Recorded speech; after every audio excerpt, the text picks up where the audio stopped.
Oh, look, one of them. You know what? I love Big Bad Mama. She is the only one that sticks up for you guys. Wow. Critics of intelligent design find a false dichotomy in the premise that evidence against evolution constitutes evidence for design. You're right. That is a false dichotomy, Big Bad Mama, and I appreciate your comment, right?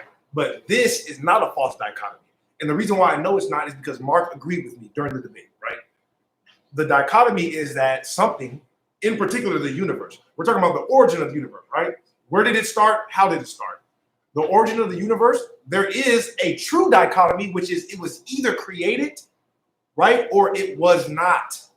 That is the true dichotomy, you know? So I agree, it's a false dichotomy that if we find holes in evolution, that means automatically it was created. You're right, it's not about evolution, it's about creation or not, right? If something is created, then, or excuse me, if something was not created, then that means that it was created. That is a true dichotomy, you know. So that's what my position was in that, you know. So I appreciate your comment. Like I said, you know, I hope we can do this forever, Big Bad Mama.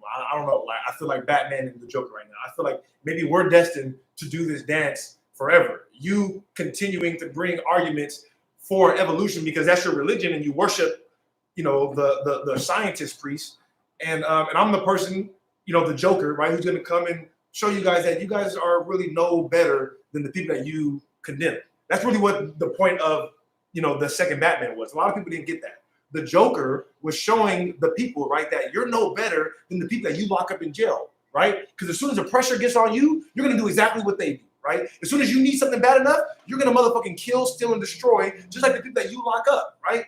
That's why he said, like, you know, like when things go to plan, right? Nobody cares, right? Like if a busload of soldiers get blown up, nobody cares, right? Because things went according to plan, right? But if one little mayor dies, then everybody loses their mind, right? Because it wasn't going to plan, right?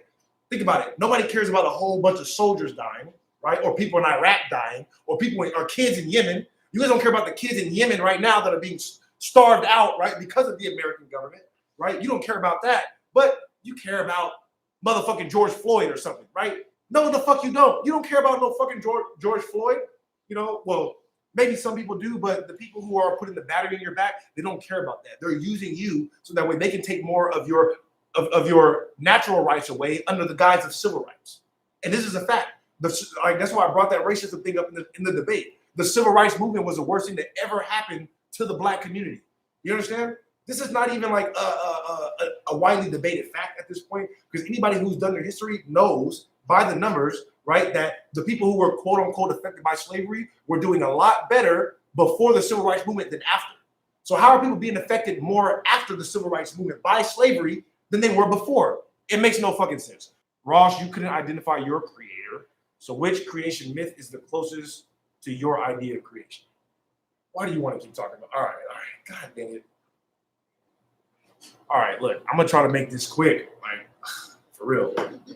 I will answer your question, right? All right, okay, all right, I understand. I get it. You're just asking. That's okay. I don't take it as respect. I'm gonna try to make it quick, right? And I will answer your question, but just understand that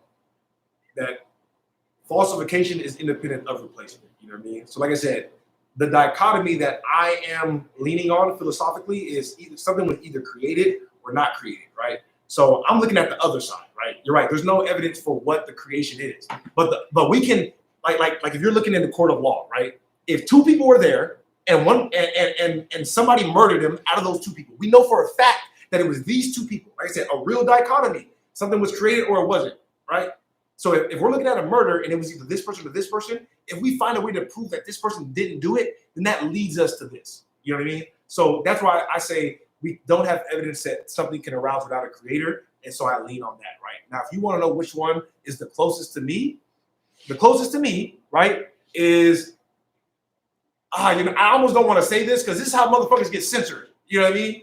But look, the closest to me, right, is Nikola Tesla's ether theory. You know what I mean? Everything is electricity, you know? So at the very basis of what we know, right, our God or everything that made us, that drives us is electricity. This is almost not up for debate, right? Like I said, I don't want to get into this because a lot of people get censored for talking about this type of shit. You feel me? So that's why I don't like getting into this type of shit. But it is important, all right? So we know that everything is electricity, right? We're just condensed electricity. Electricity in certain shapes, right? This is not even the best theory that we have, but these are things that are testable. And actually, Nikola Tesla used this to create all the modern conveniences that we have today.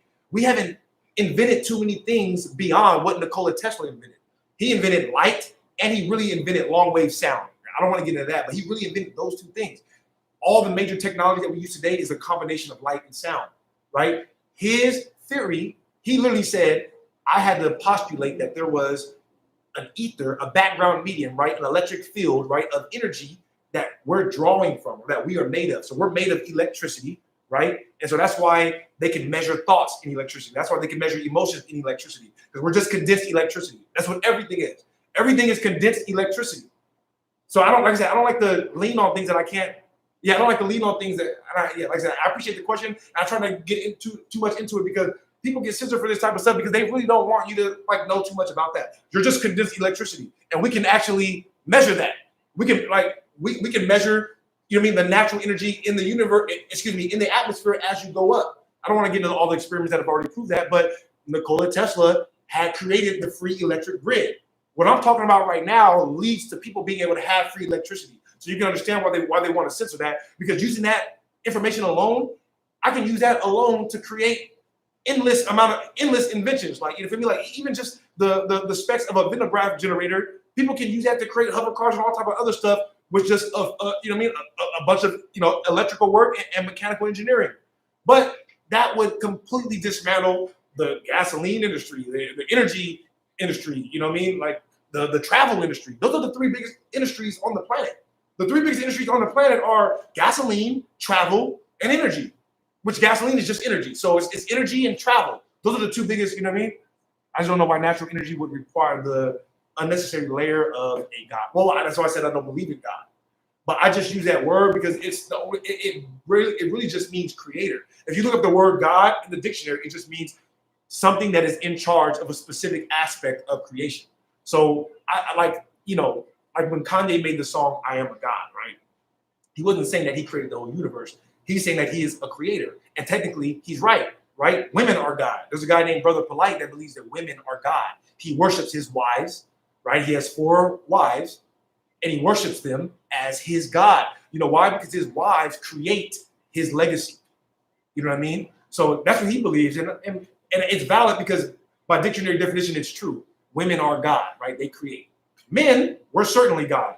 So do you believe we are all part of the cosmic energy? Absolutely. Absolutely. I believe that we're all in a field and we're different. Like I said, when we get into the God question, right? This is why I believe in intention, right, or creator, because I believe that humans, right, we're the leading edge of thought.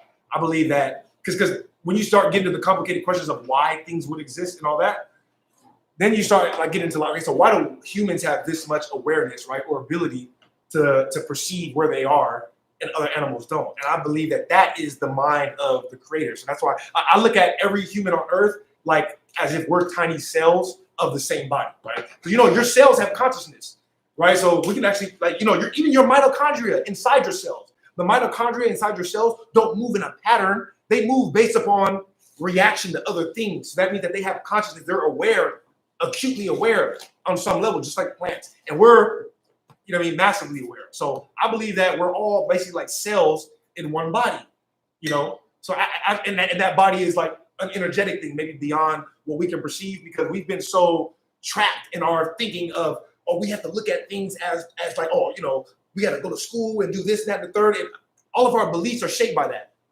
I call that reality. Labeling it God indicates there's a non-God. I don't know what you mean by that. I don't know what you mean by that. Like I said, God, the word God, if you look it up, the definition that I'm using, God, right, is something that is in charge of a specific aspect of creation. So I don't look at it religiously. I'm not religious at all. I just look at it as something that's in charge of a specific aspect of creation. So me personally, I'm in charge of a bunch of specific aspects of creation, you know? So I'm very much God in my realm, in my world. You feel me? I have to control everything around me. Of course. I appreciate Big Bad Mama. Like I said, I'm not going to call her necessarily a religious peddler like Mark, but she believes in it though. And I can at least see the wheels turning. I can see the wheels turning, but that's why I have to come in the name of peace, and in the name of the scientific method. I'm not religious, you know what I mean? So I appreciate you, Big Bad Mama.